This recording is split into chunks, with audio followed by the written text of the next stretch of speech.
Welcome to another episode of How Would I Paint This? This one's on a Tasmanian beach. Let's get started by looking at the reference photo. Well, here the painter wants you to feel the sense of place where she's standing, but admire the view. That's what she enjoys here. And she particularly wants you to look at that far strip of sand dunes, which is kind of a local landmark. Every time we paint a painting, there's always something we have to solve. And in this painting, the thing we have to solve is that all the contrast is right up front. And so, contrast is what makes us, what grabs our eye and makes us look. So if it's up front, we don't go to the back and see the view. So there are a couple ways that we can solve that. One is to loosen the grip of the contrast in the front. We can paint that just slightly lower value contrast than it has. And we could, I noticed that we're pretty lucky in that there's a little jutting out of rocks there, which redirect our eye. So we follow these shadows of the tree, we hit those rocks, and it redirects us conveniently to the area in the back that we want to look at. So that's the compositional element that we definitely want to emphasize. We want to keep the contrast a little bit lower, and we have to make the back a little more contrasty so that it stands out. Now let's look at the at the painting. She's done a good job of capturing the colors of this and the light and the calmness. But I noticed too, a couple of changes that have happened since between the photo and the painting.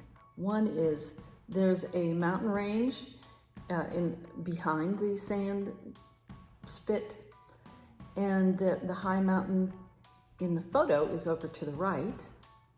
And in this painting, it's in the middle.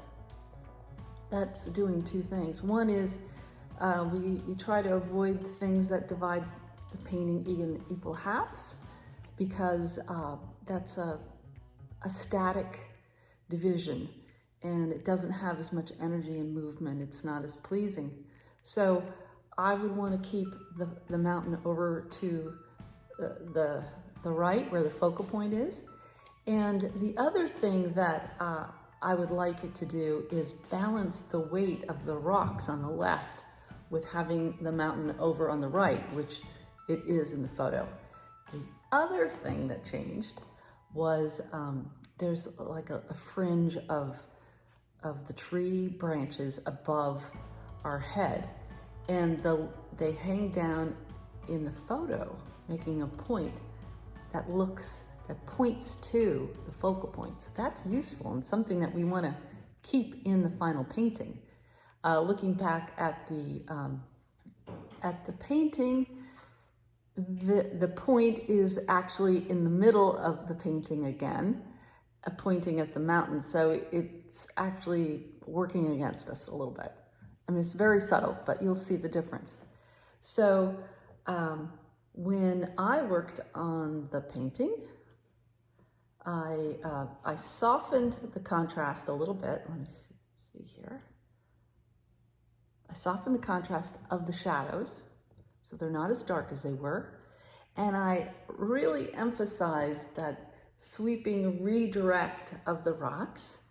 I made the mountain a little bit darker than it was in the photo and in the painting, so that it will contrast better, make a little more, eye magnet. And the sand dune, which had been painted all white, I put it back to just like a little bright spot on the sand dune, like it was in the photo. I think that for me grabs my eye more. And I moved the tree branch over, and I moved the mountain over. And so these are very small, subtle changes, but here it is before and after, and you can see for yourself if this does the trick. If you enjoyed this painting makeover, please give me a like, and I will see you next time. Happy painting.